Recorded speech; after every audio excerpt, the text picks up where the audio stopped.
Hi everyone, welcome to the video. This is the last video that I'm going to be putting up before the actual marathon on Sunday. In the post this week came my number. Pretty sure that's the idea of where I'm going to come in the race. Probably only 30,000 people actually doing it. But either way, there's my number and it will find its way on the board in due course. So basically this video is just to recap how the last couple of weeks have gone. As I say, I'm still struggling a little bit with a bit of a runny nose. Running hasn't exactly been the thing I've done the most. I've actually been a little bit busy with my actual career, shock horror, but still found some time to do some running. So this month has been the Bedford Running Festival, something that I've been involved with for I think it's 3 years, since its inception even in 2017. It's provided the flattest course in the UK, and that for me translates to the easiest course in the UK. And so I've managed to do their 10-kilometre run, which you're seeing now, and that was actually a bit of a struggle. I think that was probably because I was not 100% recovered at the time. It was a bit slower than I'd have liked, but comfortable largely. No real need for crying. That probably just comes afterwards, to be honest. I had a few days off, got my legs to recover a bit, and then thought, you know what, I'll just see what my legs are saying. So I initially said, I'm going to go out for a 5-mile run, see how I feel. And I purposefully took it really slow, but we did it. We did a half marathon. It was in no way as easy as perhaps previous half marathons have been, because the crowd factor's massive. You know, they're always giving you stuff. They give you encouragement, jelly babies, water, you know, like all sorts of things. And so the last 3 miles were tough. I had actually got my girlfriend Stephanie, she was at the front door of my house, which I managed to do in a bit of a loop a couple of times. So every 5 miles I went back and had some water and an energy gel. But good time, 2 hours 15, I was quite pleased with that.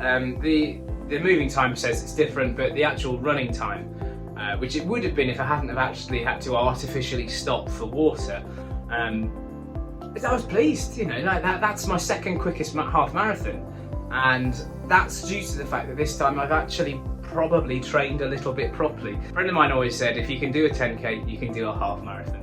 Once you've got 10k in your legs, it's effectively just that again, and psychologically that's massive. Psychology is going to play a big part in Sunday. I was achy after 13.1, but a couple of hours afterwards I was walking about relatively comfortably. I'm not in any way going to try and run the whole thing on Sunday at all. So let me work you through how the day goes on Sunday.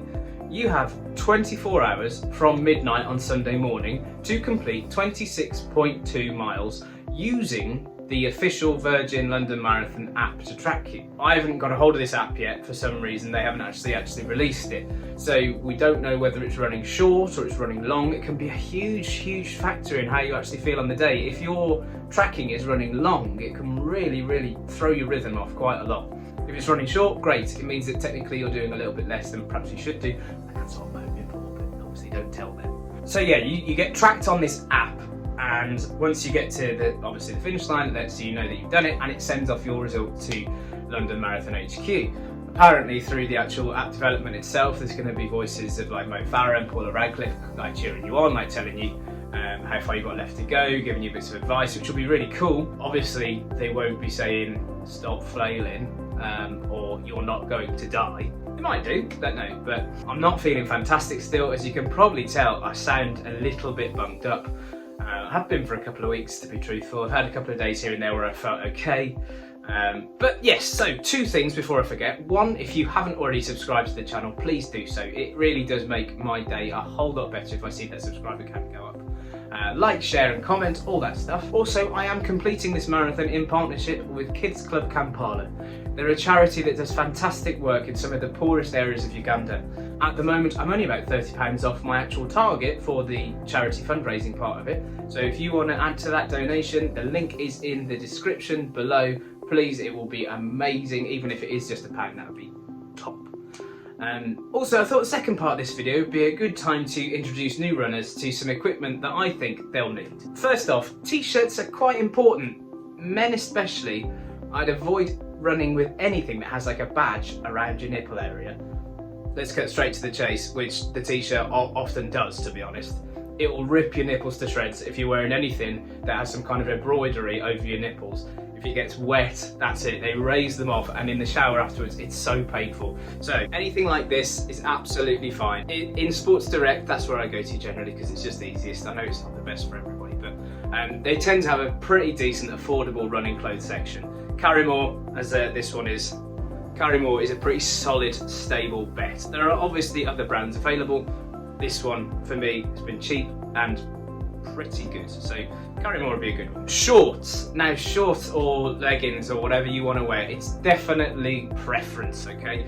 For me, football shorts are great because they're lightweight and they're designed to take a little bit of movement. So these ones here, I know they're Aston Villa, not everybody's preference obviously, are my favourite shorts. They're lightweight, they go with me, and most importantly, and this is what I find with a lot of sports shorts, is that they don't come with that netting inside, which again, gents, you probably have this more so than the ladies, I can only speak from experience, tends to rub the hell out of any kind of area, if you can read between the lines there.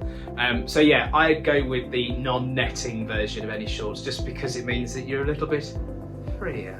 Obviously it's getting colder now, and with cold brings darker nights, and with darker nights brings the need to be seen. So things like this are great. As you can see, there's a little bit of reflective paneling on there.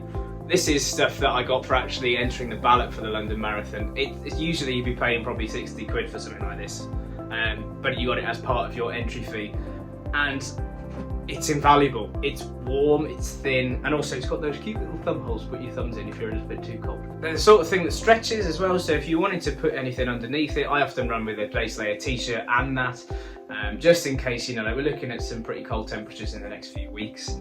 It's a great thing to have. Whilst I think about it as well, something that tracks where you go. Now, there's all sorts of people who will tell you that what their brand is the best.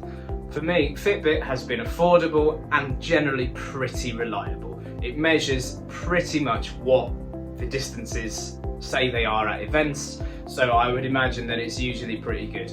All in all, if you pair your device with your phone and you get it to be a reliable connection each time, it will measure the distance you go. Between the two of them, they communicate well enough. So some really good ones I've heard about are obviously Fitbit, Garmin. I think Samsung do a pretty good one now as well. They're much of a muchness. You know, people will argue till the cows come home about one having a better feature than the other, but the truth is, you're not going to be that far off with any of them. But I would say having a tracker of some sort is essential. Storing phones, keys, whatever, can get a little bit tricky. Now, I don't like holding things when I'm running. I don't like holding those water bottles where you have a hole in the middle of it, because I find by the end of it I'm walking around with a bit of a claw. Yeah, it's like, oh, hello. Either way, you need something to store somewhere. So a friend of mine didn't know he'd given it to me at the time, Rich Stevenson. He didn't know he'd given it to me anyway, but something like this is invaluable. It might feel a little bit chunky to start with, and once you get used to it, it's great. But these things are big enough to house the ever-increasing size of phones, and obviously a couple of water bottle pockets means you don't have the claw by the end of it. Obviously, if you're only running for a few kilometres, it's not a big deal. But anything more than perhaps 4 miles, I'd say taking some water with you is something you need to look at. If you're just looking for a short run belt, something to keep your phone in, something like this is also absolutely fine. It's got a space in there for phones. There's even a headphone port as well for those people who are too poor to get Bluetooth headphones, which is me. But yeah, something like this, absolutely fine. Also, get one with a colour on. It might seem like you're making a bit of a statement, but it's another simple thing that you can do to make yourself seen in the dark. It's not a big deal. If you're running, people are already questioning why you're doing it anyway. So just get over it and get yourself on with a colour. Finally, let's move on to feet. Running socks, really important. You can pick them up for about 5-6 quid. If you're doing any more than 5k, your regular socks just aren't going to cut it. Some form of sports socks, or even the actual running socks in Sports Direct, are great. You can often get 2 for a tenner or whatever. That's 2 pairs, not 2 socks. You should always get 2 socks. They keep your feet nice and warm, obviously, and also they reduce blistering. And if you get a blister, that's you out of it for a few days, isn't it? So, but the most important thing for a runner, I'll say till last, and that is the shoes. Okay, I've been running for 4 years now, I think, and not once have I thought about the type of shoe that I've had. I've just gone with running shoes as my search thing into either Sports Direct or M&M Direct, I think that's the one. And I was getting, this year, I bought some trail shoes because I thought, well, if they're good for trails, then they'll be fine for the pavements. Wrong answer. I was getting some real sharp pain in my Achilles and just up to my lower calf. And in the end, I had a look at why that was, and they were like, well, what kind of running shoes are you using? I was like, well, running shoes. That's what it says on the box anyway. And they're like, right, what's your gait? I was like, gait? What's a gait? Long story short, it turns out that I am an overpronator, which means that I run a lot on one end of my foot rather than it being balanced. Get your gait checked. Okay, if you're doing any kind of serious running, they will tell you what kind of shoe you need. If you're fortunate enough to run perfectly on the flaps of your feet, then you can buy any shoe, you'll be fine.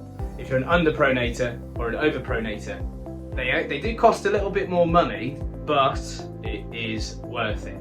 Ways to check if you're an overpronator, take a pair of your shoes. If there's a lot of wear on the balls of your feet, you're probably an overpronator because you're pressing a lot more on that area. And if you're an underpronator, the area of wear will be around the heel. It makes such a huge difference if you're running regularly and if you're running a bit further. So it can't be underestimated how important to get a good set of running shoes. It will make your life so much easier. Plus it feels like you're running on clouds in the first few runs. So yes, 3 days to go at this point of recording. I'm not scared. I'm also not particularly excited. It's raining all day apparently on Sunday, 13 degrees. Not a huge issue, but it can be a bit of a demoraliser for some of the parts of it where it's going to be really hard. I think I'm going to start at 6:30 in the morning. I'm going to get myself up at 6, have a banana, have some water, and just go for a little walk to start it off with, just to warm up the body and see where we're going. I'm hoping, all being well, I'll be done by 6 o'clock that evening. I imagine it could take less than that. I'm being conservative because I don't want to come back on this video review next week and say, it took me 14 hours. But I think 6 o'clock, yeah, that'll be alright. Your support through this has been amazing. Thank you to everybody who sent me a message of, keep it up, well done, you're an idiot.